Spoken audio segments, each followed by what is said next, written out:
அண்மை செய்தியை பார்த்து வருகிறோம். மதுரையில் தீ விபத்து நடந்த விடுதி கட்டடத்தை இடிக்க மாநகராட்சி நிர்வாகம் முடிவு செய்திருக்கிறது. இதுகுறித்த விவரங்களுடன் செய்தியாளர் வெற்றி இணைந்திருக்கிறார். வெற்றி, இது தொடர்பாக மாநகராட்சி தரப்பில் என்ன தெரிவிக்கப்பட்டிருக்கு?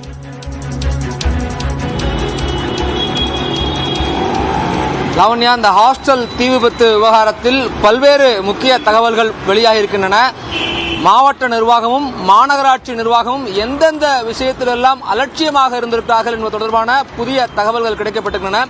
மிக முக்கியமாக இந்த தீ விபத்து நடைபெற்ற கட்டிடத்தை இடிப்பதற்கான நோட்டீஸ் ஓராண்டுக்கு முன்னரே வழங்கப்பட்ட நிலையில் அதை இடிப்பதற்குண்டான ஓராண்டாக நடவடிக்கை எடுக்கவில்லை. இதற்கு காரணமாக நீதிமன்ற வழக்கை மாநகராட்சி நிர்வாகமும் மாவட்ட நிர்வாகமும் தெரிவித்தார்கள். நீதிமன்ற வழக்கு இருக்கிறது, அதனால் நடவடிக்கை எடுக்கவில்லை என்ற தகவல் தெரிவித்தார்கள். யாருக்கு நீதிமன்ற வழக்கு? என்ன நீதிமன்ற வழக்கு என்றால் அது கட்டிட உரிமையாளருக்கும் கட்டிடத்தை குத்தகைக்கு எடுத்திருப்பதற்குமான அவர்கள் இருவருக்கும் இடையிலான நீதிமன்ற வழக்கு தானே ஒழிய மாநகராட்சி அளித்த நோட்டீஸுக்கு எதிரான வழக்கல்ல. எனவே இவர்கள் மாநகராட்சி நிர்வாகம் நடவடிக்கை எடுத்திருப்பதற்கான ஒரு வாய்ப்பு இருந்தும் அவர்கள் எடுக்கவில்லை. ஒன்று. இன்னொன்று, ஹாஸ்பிட்டல் நடத்துவதற்கு அனுமதி பெற்றுவிட்டு ஹாஸ்டல் நடத்தியிருக்கிறார்கள்.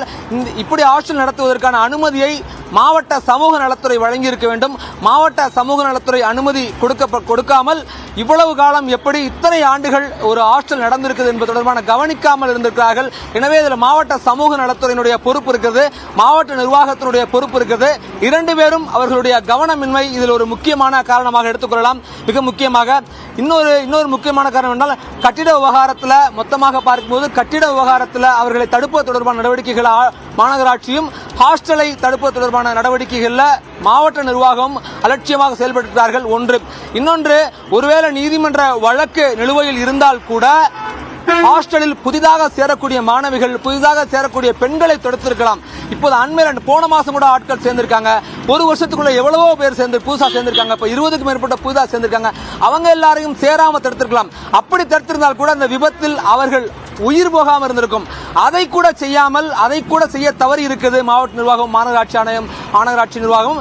இந்த சூழ்நிலை தான் இந்த சம்பந்தப்பட்ட கட்டடத்தை ஒரு வாரத்தில் இடிக்கிறதுக்கு மாநகராட்சி முடிவு செய்திருக்குது.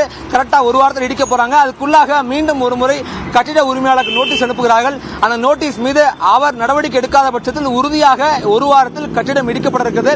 ஒரு விபத்து நடைபெற்ற பின்பாக அது நீதிமன்ற வழக்கு அல்லது வெறுமன விபத்து என்று நம்மால் கடந்து போக முடியாது. அந்த விபத்துக்கு பின்னால் யாருடைய அலட்சியம் எல்லாம் இருக்கிறது? சம்பந்தப்பட்ட கட்டிடத்துக்காரர்கள் அல்லது அதை குத்தகைக்கு எடுத்தவருடைய அலட்சியம் எல்லாம் மேலானது என்றால் கீழாக பின்னால் இருப்பது மாவட்ட நிர்வாகத்தினுடைய அலட்சியம் இருக்கிறது, மாநகராட்சியுடைய அலட்சியம் இருக்கிறது. இவர்களுடைய இவ்வளவு பேருடைய அலட்சியம் என்பது இந்த விபத்துக்கும் இருவர் உயிர் போவதற்கும் காரணமாக இருக்கிறது. மேலும் 4 பேர் உயிருக்கு ஆபத்தான நிலையில் சிகிச்சை பெற்றிருக்கிறார்கள். அவருடைய நிலை என்ன என்பதும் இனிமேல் தெரிய வரும். லாவண்யா, விவரங்களுக்கு நன்றி வெற்றி.